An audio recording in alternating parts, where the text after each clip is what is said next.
Hey, this is Steve in Dallas, Texas. It's Saturday morning, my friend, and you are listening to Light Talk.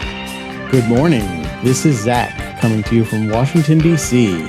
And today we're talking about The Pandemic Continues, Crazy Director Cues, Deconstructing Dance, Technology Getting in the Way, and Linking Up, all on today's episode of Light Talk.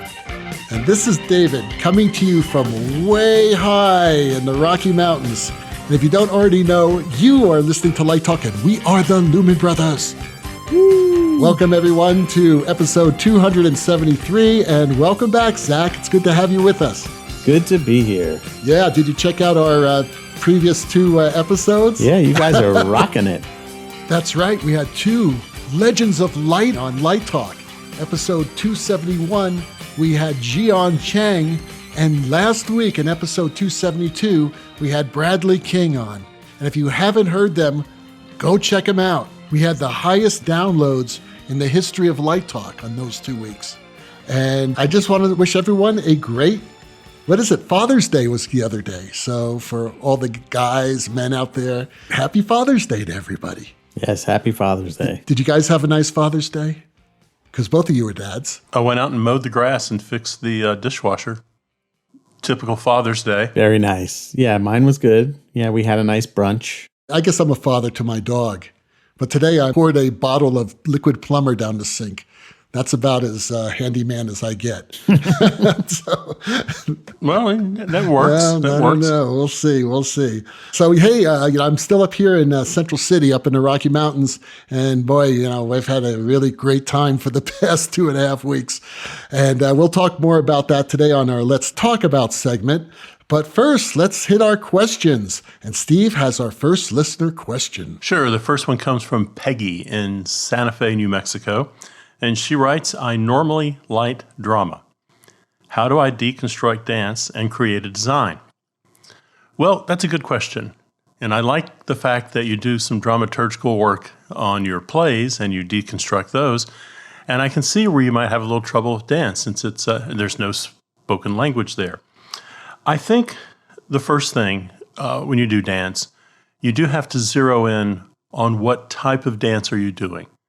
Ballet, modern dance, or jazz. And each one of those has a unique kind of flavor to it and a unique way, I think, of lighting it. So once you determine what you're lighting, I think the first step as you work your way through the rehearsal and watch these things being developed, I think you need to start making a list of what you want to highlight. Stage lighting, one of the ideas behind that is selective focus. So you're trying to help the audience look around the stage at what is important at that moment in time. So you need to know what to highlight. And if you're working on dance, particularly ballet, a story ballet, that often includes a large cast. So a lot of people moving around, a lot of things going on that can distract the audience's eyes. So you need to help those viewers focus attention on the critical moments on that stage. The same is true if you're doing modern or if you're doing jazz. There are still moments on that stage and areas on that stage that are more important than other. So we're looking at primary focus and secondary focus. I think that leads you to knowing when to highlight something on stage. When is there kind of vital information that the audience needs to see? When is there a change in direction of the story or the music? Too often, at least at universities where I teach, too often the student puts something on stage that looks pretty good, but it doesn't have much to do with the dance that's going on. So it's a perfectly lovely photograph, and it is well lit, but I don't know if it completely supports the dance that's going on. And what you want to know and what the audience wants to know is what is important. What is the story being told? I think you need to work with the choreographer in determining what the mood of the piece is and how that mood wants to evolve over the course of the play. So I think all of those things go into creating lighting for dance on stage. So you can start by those markers and see where that leads you. And eventually that's going to lead you to color choices, which is pretty complex and a whole nother question. How do you guys approach dance? Well, I've got 5 words. Follow the movement and music. That's how I approach it. It's really that simple for me, because if you can feel the music and you can feel the movement, you're going to be able to support it with the lighting, because movement, music, and lighting are all kind of abstract styles that work in so many different aspects and qualities. And probably the most important ones that I can think off the top of my head are dynamics, rhythm, color, and the movement of all of those within the structure of your design. So if you're moving from a dramatic piece to a movement piece with music, or even without music, then you have to sort of stop thinking within the box and trying to analyze what it means and just support what it feels. Because if you feel it, then you're going to be able to support it, and then the audience is going to be able to feel pretty much, hopefully, what you feel. When you're moving from something that's very intellectually based to something that's very abstract and very emotionally based, then I just think you would need to feel it, trust your instincts. What Steve says is absolutely correct. And I would take it one step further, and that is make sure you attend a lot of rehearsals. If you don't feel confident in lighting for dance and lighting for music, then the more rehearsals you attend, the better, because then all of a sudden you start getting in the groove. And when you get in the groove, then you'll be able to express yourself.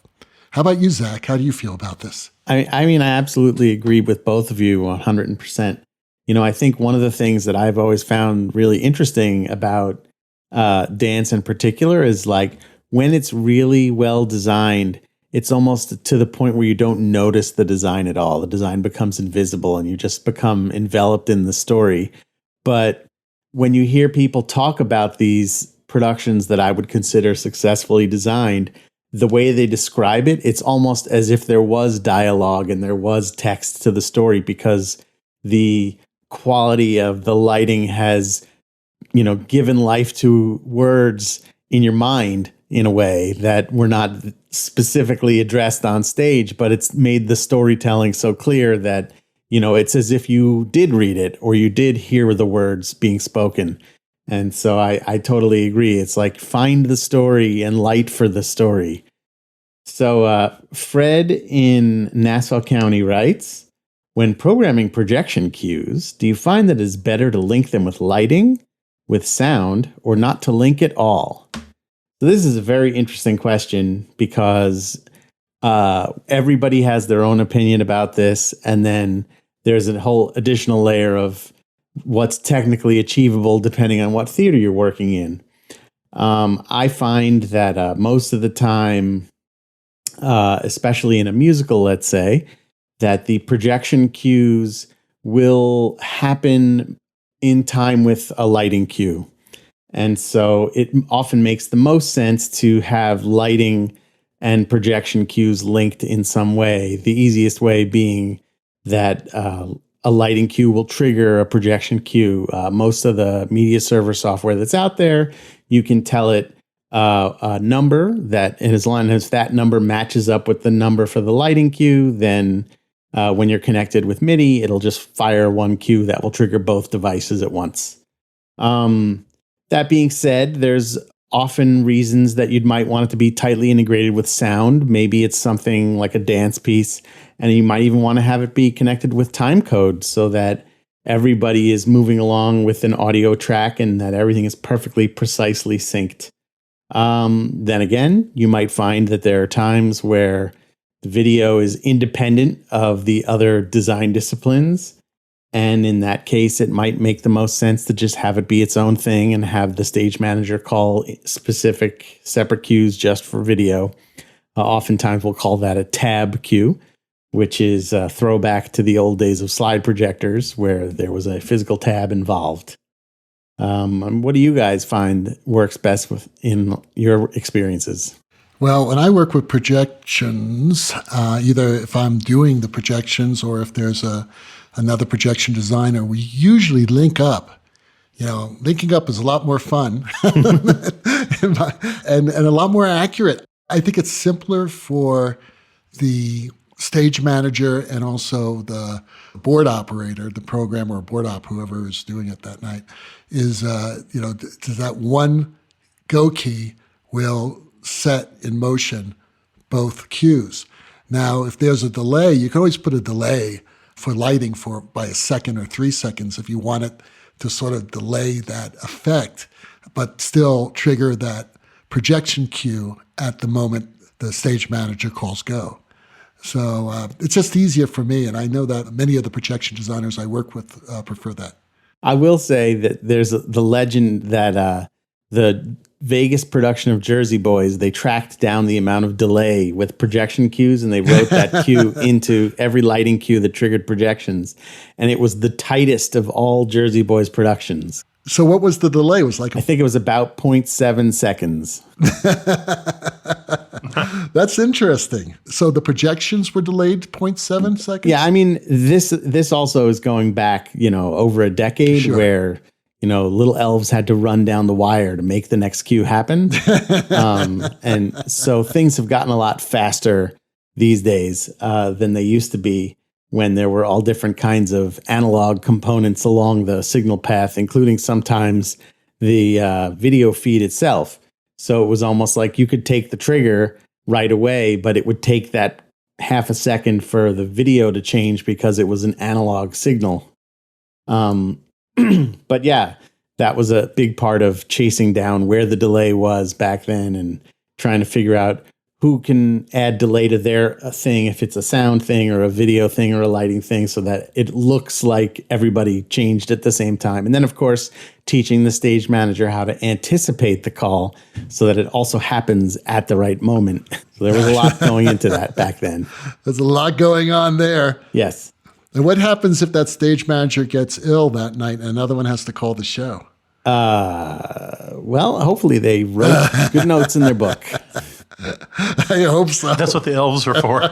Yeah, the elves had to run faster that night. The elves. Oh, my God. Okay, so here's a good one. Blossom from San Francisco asks, I am working on the Crucible, and the director wants a startling cue, that's quote, startling cue, at the climax. It seems to me, when the play ends, that is not the time for such a cue. How would you handle such a situation? Well, okay. I think we've all been in this situation when a director asks for a cue that you may not agree with. I can't comment on whether a startling cue at the climax of this production of The Crucible is appropriate, but apparently, Blossom, you don't think it is. So if you feel that strongly about it, I think you ought to talk to the director privately about it, not in front of other people. Or try it, and at least try it, and see if the director's pleased with it, and then maybe watch it over the next rehearsal. And then if you still don't like it, then talk to that director, and maybe you can come to a compromise. I remember one particular moment I was doing Don Giovanni many, many years ago, and this is when Verilights were first hitting the theater. And when the ghost comes back at the end to take Don Giovanni to hell, I had the director said, what if we take all the VL2Cs, and that's what we used back then, with big, gigantic muffler boxes on them to keep them quiet. Why don't we take them all, and there were about 12 of them, I believe, in the rig, and all hit this ghost and follow him with all these 12 lights. And of course, this was long before any type of tracking software or any type of devices like Blacktracks. So we had to choreograph the lights to different moments, different times. And of course, there was a lot of haze in the air, and you saw these beams of light, looked like Star Trek. And I thought it was heavy-handed. I really did. And I did it. I did it because the director wanted it. And I thought it would be a lot more powerful if we just did one effect and then listened to the lyrics and the action. Instead, we had these beams of light following the sky around for about 4 minutes. And then I talked to him privately about it, and he was very adamant. And that's when you just have to finally say, okay, the director, it's basically, it's the director's choice at that point. But you may not agree with it. But I never worked with this director again because I didn't trust him anymore. I just could not go with his intuition because he was just one of those people who wanted to play, I think, and wanted that type of effect. And of course, it got terrible reviews, the show, especially the end. Like, what are all these light beams following the sky around from? So I thought that was kind of interesting. How about you guys? Have you had any sort of situations like this and you could advise Blossom? I'm kind of concerned about Blossom here a little bit. And Blossom, let me just say, nothing personal here, but I notice that you say the director wants a startling cue at the climax. And then you go on to say, rightly so, let me say, that the play, as it comes to an end, doesn't really need a startling cue. So the reason I'm concerned is the end of the play is not the climax of the Crucible. If you go and I would have a cup of coffee with the director to get some clarification on this. But most people are going to argue that the climax of Crucible is the trial. And during the trial, when Proctor confesses being a lecher, that he has had an affair with Abigail, that's the climax. After that, everything is falling action, the resolution of what's happened. And everything leading up to climax is rising action. So the two of you might be off the page on where the climax of the Crucible is. So I would consider that. In your defense, what confuses people every now and then is Shakespeare. And if you look at a Shakespeare play, a 5-act play, it still has rising action, a climax, and falling action. But there's a real argument that every act has a climax in it. But even if you take Romeo and Juliet, the climax of Romeo and Juliet is not the death. The climax is the banishment of Romeo. That comes in third act, maybe third or fourth act. He is banished, and what's so interesting about Shakespeare is he puts a double climax in.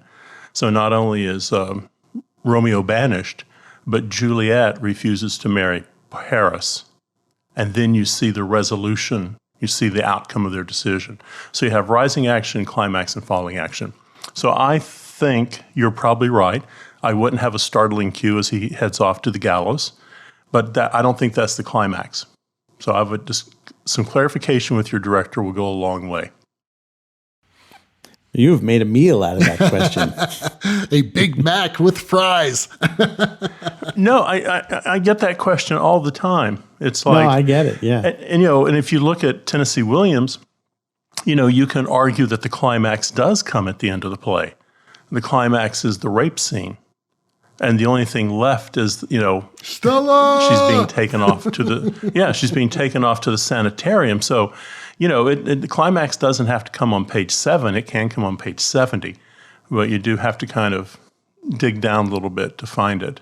Yeah, I mean, the one thing I would add to all of this, not to deconstruct where the climax is and what the startling cue is that I do find that there's two things that could be at play here, and that the subtext of this is that the director might feel that your design is not helping propel the story forward and that they're looking for something that they're not getting.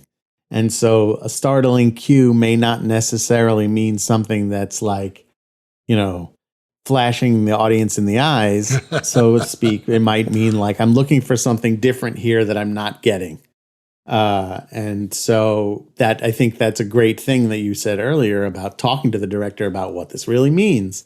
I find that in my experience, a lot of times, the directors, they want a little bit of pushback from their designers. They want their designers to be bringing ideas to the table, and they're very often willing to try your idea as long as you're able to sort of defend it. That, if they feel like you're suggesting something that you're not confident about, they can see right through it most of the time.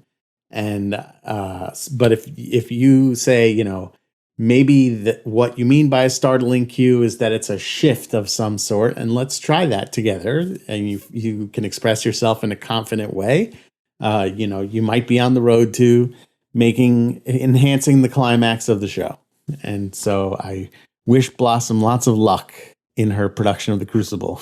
Well, I mean, the first decision she and the director have to decide is, does the play end on a hopeful note? Or is it incredibly stark and clinical? How do they want that play to end? So you're absolutely right about that, I think. Both of you are right about that. Last week we were talking to Bradley King about this. Actually, it was at the top of the show when Bradley was telling us about, we had a letter to Light Talk Central. One of our listeners was complaining about being blinded in the eyes by a cue that Bradley designed. It was for the production of Moby Dick. And that was a big startling cue that was supposed to represent the whale. Now, I saw that production. It was fabulous, and I thought it was very effective, that light cue. But that was at the climax, because that was when they finally found the whale, and they were battling the whale. The whale obviously destroys the boat and kills most everybody on the boat. But that... Oh, don't give it away, David. Oh, damn it. Oh, don't. Ouch. Don't. Anyway, but it was interesting that that was a startling cue, but it was to represent the whale. Now, of course, it was very abstract. It was a very abstract symbol. But I remember seeing it, and I was very impressed with it. But a lot of people maybe didn't understand it. And Bradley was talking about this. It was really interesting about how many people may have gotten it or not gotten it. And that's the sort of thing that we always have to be careful about, is that what may seem like a good idea for us as designers or directors may not really be telling the story. And I have done stupid things in the past. I know that. And that's why I brought up that moment from Don Giovanni that I designed. I looked at it from the audience's point of view when we were lighting it, and I just did not agree with it. And I just think you just have to go with your instincts. And if you don't agree with it, you talk to the director. It's interesting because in the world of projections, often the climactic, startling cue is we take away the projections. Right. You find that for 2/3 of the show, you've been delivered this additional layer of sensory information with all these graphic images or text or whatnot. And then we get to this point where all of a sudden we take all of that away. And that becomes the startling thing, is that we're no longer being inundated with media. It's now a naked stage in some way. So it's interesting how, I think we need to have a Lumen Brothers road trip to see this production of The Crucible. Well, it's interesting you say that, Zach, because I am lighting a show right now. It's called The Light in the Piazza. And there's a moment where the lead character actually has a breakdown on stage. And the set, which was designed by Arnulfo Malfinano, who's an incredible designer, he designed this beautiful, huge curved wall. And we see this wall the entire show. But for this moment, which I'm lighting tomorrow, I'm going to pull light off that wall completely for the first time in the show. And, after the audience has looked at this wall for 45 minutes. And I just believe that pulling light away, exactly what you said, Zach, could be even more startling than anything else. So I think that's pretty damn cool. You are listening to Light Talk, and today's Light Talk is sponsored by Illegitimate Panda and IKEA. Illegitimate Panda and IKEA are making lighting history. Are you tired of the high price you have to pay to get yourself a decent moving light? Does it seem like your budget dollars and needs are moving in opposite directions? Well, kittens, you need the Suck 2000. The first moving light that doesn't break the bank. The Suck 2000 has all the features you need. CMY, shutter, zoom, color wheel, animation, gobos, and it's LED too. And at $500, it's a steal. How does Illegitimate Panda and IKEA do it? Simple. The Suck 2000 comes in kit form. That's right, all assembly is required. Now you and the kids can share hours, days, weeks, months, maybe forever putting it together. Just follow those easy-to-understand IKEA instructions you know so well for moving your daughter into the dorm room and building that bookcase. How hard was that? Thanks, IKEA. All the tools you need are included. You get yourself a combo Allen wrench screwdriver and some wooden pegs. That's right, the parts from China and the instructions from Sweden. What could go wrong? And as a bonus, once you put 6 together, you'll have enough parts left over to build a spare. The Suck at 2000, shipping now. And stuck on a boat outside of Long Beach. And now, back to Light Talk.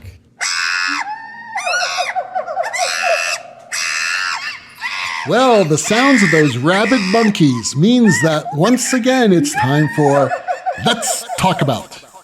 And today's Let's Talk About is all about designing while you have COVID. Hi! Has that ever happened?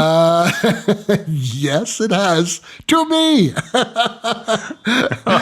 No, boys and girls, we're not out of the woods yet, no matter what people are saying about how we're coming back. And we are, a lot of ways, but I must tell you all that I am in a position now where a lot of people is sort of getting COVID in my company. We have lost 2 stage managers for 2 shows. And I got COVID my first week here in the mountains, and I had to be isolated for 10 days. And during those 10 days, I had to focus the show and start lighting the shows on Zoom. I could not be in the theater. I wasn't allowed to be in the theater. And even though I got over COVID in like a matter of days, I continued to test positive for a while. And according to the protocol where I'm working right now, you cannot go into the theater if you're testing positive. And my doctors have told me that they know of cases of people who have tested positive for many weeks after they've had COVID. So that being said, yes, there's a way of doing it, but to me, you really need some very important elements. You need a really good internet hookup with a really good camera. Fortunately, I have a really good speed here of internet, and we had a very, very good camera.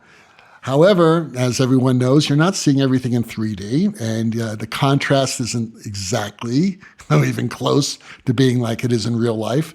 And the color is not exactly the right color. So you do need those elements, right? You also need a great assistant, and I have one. A man named Just Beats, who I met several years ago at the Hemsley portfolio review. And this guy is great. He's a great designer, and he's a great assistant, and he has a really good eye. So I confided in him and told him, I said, if something looks weird, please tell me. And he did. And we sort of lit the show together. And the 4th element you need is a really good director with a really good sense of light. And I'm fortunate here that I have Ken Kazan and Joachim Schamberger, both of them who Ken and I have worked together for almost 40 years. And we light shows together. And Joachim is a lighting designer as well as being a director. So I was very fortunate in that we were able to get a big part of the show done. Both shows, actually. And then I finally started testing negative 2 days ago, and I was able to go in there to have really real lighting sessions with Ken on this first show. But I guess the point that we want to talk about is our techniques that we use in a situation where you have to light remotely. Have you guys dealt with this at all? No, I don't think I have. I mean, not with COVID, but I have done some remote work when it was earlier in the pandemic. I think another thing I'd add to your list of what you need a really good one of is a monitor on your end too.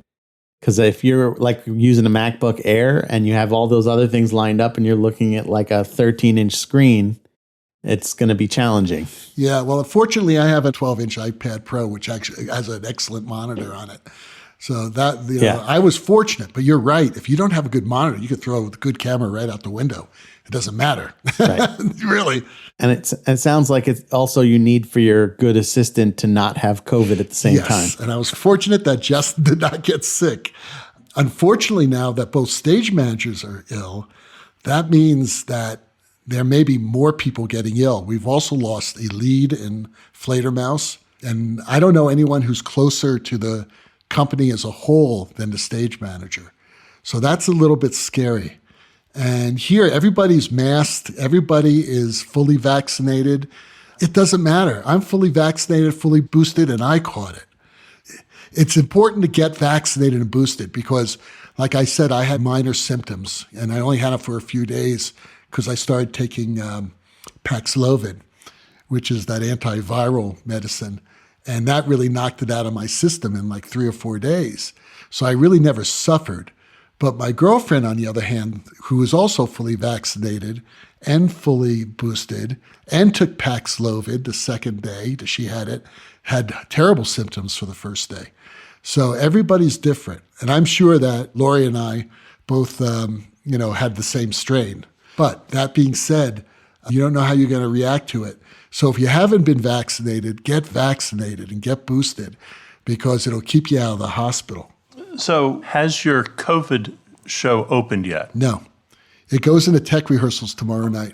So you're back in the theater now? I was back in the theater 2 days ago. Okay, so that means you're in like fast mode right now, trying to look at everything live too and edit as you go. Wow. Yeah. That's tough. But you do what you have to do. I mean, we've all been in shows where a power transformer blew and then we lose like 2 days of rehearsal. Shit happens. And my concern is with the cast members and the rest of the crew that, they don't catch it. Because if a cast member gets it, and like I said, we've already lost one, they're out. They're out for 10 days at least. I don't know if you saw this, but they just announced the other day that on Broadway, at least as far as the audience is concerned, that masks will become optional in a few weeks. I think this is a mistake. And yeah, it's an interesting thing though, because one of the things that I think is good about what has happened throughout the pandemic is we've learned to adapt in lots of different ways. So not just how to design during the pandemic, but also we have audiences now that they're like, they're like, for instance, here at the Olney Theater, they're doing The Music Man, and it's a really interesting production in partnership with a deaf organization. So there's a whole signing component, which is really neat. But now we're just we roll with the punches. Someone has COVID, they have to call out for a few shows. We go, okay, there's no show this weekend. They're going to reschedule it. Nobody is up in arms about it anymore. We're all just like, whatever they have to do to be safe, that's fine. That's cool. I think that there's definitely a financial component that makes producers nervous, but I think that for the most part now, the general public is fine with being safe. And if they feel that there's a reason to postpone a performance, then the public is not up in arms like they might have been a few months ago or prior to the pandemic. Now they just kind of roll with it, which I think is really a healthy outlook on this because we're all in this together. That's right. And whether or not you are for or against the mask mandate, I think giving people the space to not feel forced to perform when they're not well, I think is an important thing. Absolutely. And that's always been a challenge, I think, as a designer is, we don't have understudies. And if somebody gets sick, even before the pandemic, if I was working on a show and I got sick, I didn't have someone else that could step in and design it for me. But you could do it via Zoom and with a good assistant who's on site. Now, with everything we talked about earlier. Absolutely. Right. And I'm saying, I think we've evolved. And then now we have these tools that are in place. And also there's this additional level of understanding, because I'm sure that even when you were working on Zoom, you probably didn't feel 100%. You may not have had the stamina that you would have had normally. And everyone probably understood. Yeah. But we got as much done as we would normally get done in a lighting rehearsal because of the people who I had working with me. These are excellent artists and technicians, and I couldn't have asked for a better team. I can't imagine doing it with someone who was not as experienced as Justice, and certainly not with directors who don't have such a great sense of light. Cool. Let's everybody stay healthy so you don't have to go through what I went through. Steve has the last question of the day. And it's from Edward in Kentucky. And he writes, do you think technology is getting in the way of good design on the university level? If I were going to say yes or no, then I would say technology is not getting in the way of good design. I mean, when we moved from gas light to electricity, that was a good thing. When we moved from piano boards to a two-scene preset, that was a good thing. We're moving from incandescent to LED, that's a good thing. So all of that is technology. So I think technology always helps take design to a new level. Do we sometimes get obsessed with it? Then I'm going to say, yeah, sometimes we do. Or do we sometimes fear it? Then yes. And we're afraid to, we take our, our $10,000 moving light and we lock it off on the chair and it never moves all night. So we have to master technology as we move the design meter forward. I know there's a lot of shadings inside your question, but I think overall, anything that moves design forward is a good thing. And so I think technology is a good thing. We just can't let it master us. From your kind of ooze, I think you guys have a different answer to the question. I don't have a different answer. All I can remember is, and I talked to Just about this question this morning over breakfast. And, he said, well, I'm glad I'm not using park hands anymore because I use park hands in this show because that's what the company has. And it's great. But something that Bradley was talking about last week, again, I bring Bradley. If you haven't heard this episode, listen to it, all right? It's a great interview. He had so much to say. And one of the things that he pointed out was that he said he is so glad that they're teaching advanced technology in graduate and undergraduate programs now, because you really need to sort of have an IT degree nowadays to know how to program a light board and to understand the technology, not only as a technician, but as a designer. I think for young artists, embracing technology is important because that's how you're going to get work. You really are. You're going to get work as a designer, programmer, and even situations like right now where I'm trying to write a chase on an ion, just as helping the programmer because he knows how to do it on an ion.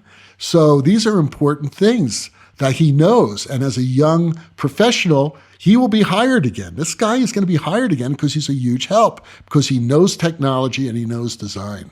So I think, yes, I think it's important that technology is included, and I don't think it's getting in the way. It only gets in the way, as what Steve said, is when it does get in the way of the art. It's not a tool anymore. It drives you. That's not a good thing. How about you, Zach? What do you think? I'm going to give that a yes and. Yes and. Yeah, at the university level is exactly the place, I think, to obsess with and mess with and play with and learn and adapt with technology. A part of the reason being that you are protected in that way. You don't have the stakes. You're hopefully in a place where you're able to experiment and learn and feel protected, in a way that you're not when you're doing professional theater and, you have producers and money and all these other things that get in the way of art. And the and part of that is that, and I think our job as teachers and elder statesmen, so to speak, of our art form is to then say, okay, you have done amazing things that I did not know that machine can do. And now let's see what you can do with just 3 lights, something like that. Because when they go off into the real world, there are 2 paths. There is the path of the theater that only has 3 lights. And then there's the path of the theater that has the latest and greatest equipment, and will they know how to operate it? One of the things that I always found interesting when I was at Berkeley studying music is that a lot of manufacturers would provide tons of free equipment to the school in their recording studios. And the reason being is that they felt that when these students went on to become professionals, they were going to spec equipment they knew. And so if they had been working with a certain brand of mixing console, then that was what they were going to ask for when they got to their next professional job. And so I know, like, for instance, there was a moving light programmer I've worked with in the past on Broadway who started working on an EOS when he was in high school, and he was working as a professional moving light programmer before he was 25 on Broadway because he had already had almost as much experience as older people since he started so young. So I think that when you have the protection of the freedom to experiment when you're in high school and in college and in a master's program, that is exactly the time to become obsessed with technology, knowing in the back of your head that you may not get to do all the tricks that you've learned in college, but that, you know, as you were saying, like, knowing how to use all this stuff is going to take you a lot further later in life. Hey, that music in the background? Well, that's the rocking sounds of the Luminoids, telling us that once again you spent another morning listening to Light Talk. You can hear our show on Spotify, iTunes, Google, YouTube, livedesignonline.com, Amazon Prime Music, and just about every podcast site out there. Check out our website on lighttalk.org and be sure to follow us on Facebook and subscribe to our podcast. That way you will not miss a second of Light Talk insanity. No guarantee is offered regarding the accuracy of any statements or opinions made on this podcast. However, if you do decide to litigate, the law firm of Flecht, Flocked, Flare, and Glare and their paralegal Snoot will defend us until our retirement funds are depleted. Light Talk is written and produced by the Lumen Brothers, coming to you from Central City, Washington, D.C., and the Lone Star State. And be sure to join us next week when we chat about more useless things and explore the cornucopia of nonsense in our industry. Light Talk, broadcasting questionable Lumen knowledge and humor around the world. So we'll see you all next Saturday morning. Bye-bye from Light Talk.